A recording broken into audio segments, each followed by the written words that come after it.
Baik teman-teman semuanya, kembali lagi di course AI Workflow Automation Tools NXN, di mana sekarang kita di materi pemantauan dan pemeliharaan alur kerja di NXN dan running production.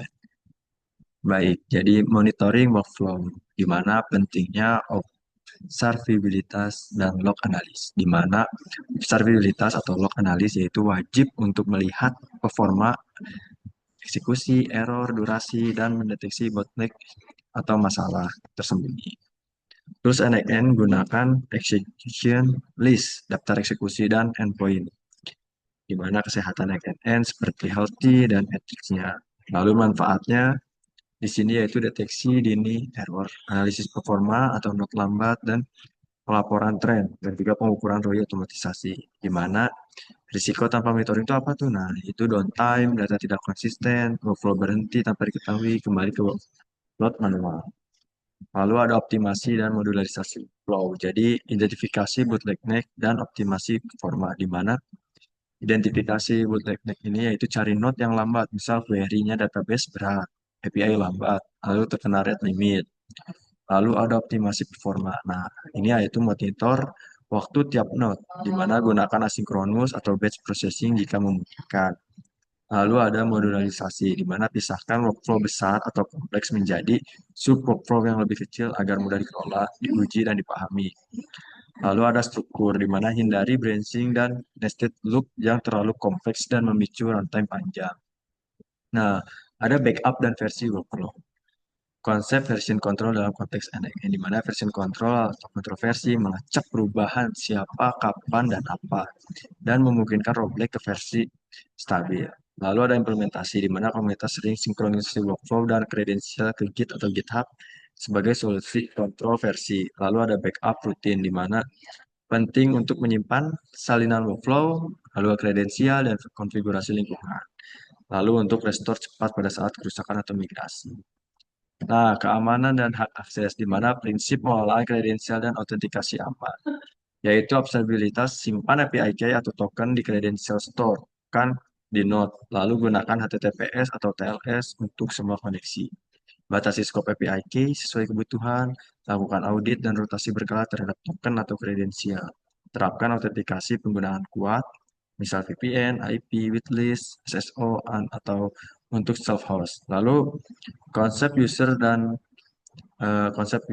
roles dan hak akses pada sistem workflow, di mana terapkan RBAC. Developer, operator, business user punya hak berbeda. Lalu lakukan review atau persetujuan workflow sebelum deploy. Change management. Yang terakhir itu dokumentasikan akses ke kredensial, workflow, dan log untuk audit atau compliance. Nah, deployment dan scaling, di mana gambaran umum cara workflow dijalankan di lingkungan produksi.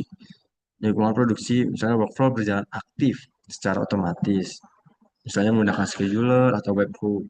Lalu deployment bisa self-host, Docker, Kubernetes, atau menggunakan N8N Cloud. Ada faktor skalabilitas, di mana pastikan koneksi database stabil, resource atau CPU memorinya cukup, dan gunakan sistem queue bila perlu. Lalu ada CI/CD, lakukan testing di lingkungan staging sebelum deploy aman ke production.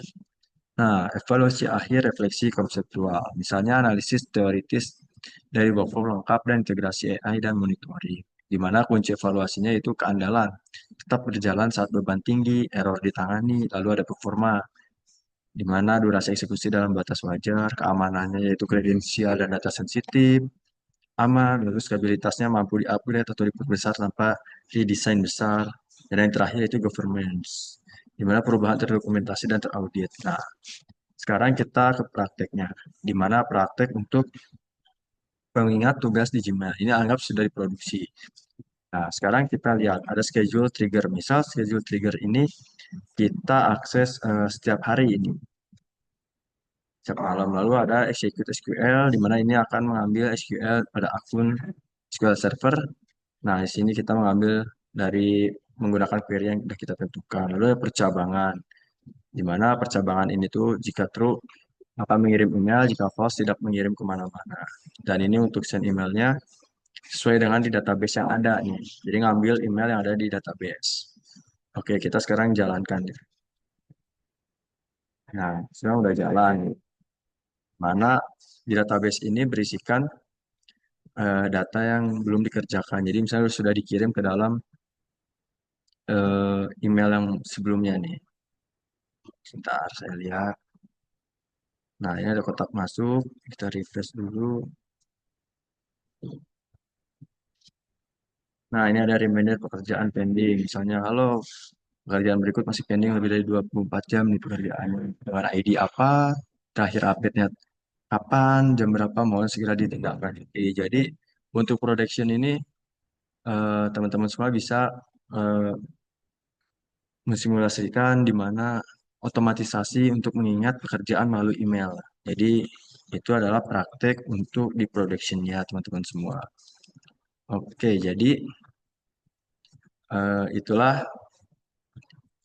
hasil dari production atau modul hari ini. Jadi, terima kasih teman-teman semuanya. Mohon maaf jika ada salah kata.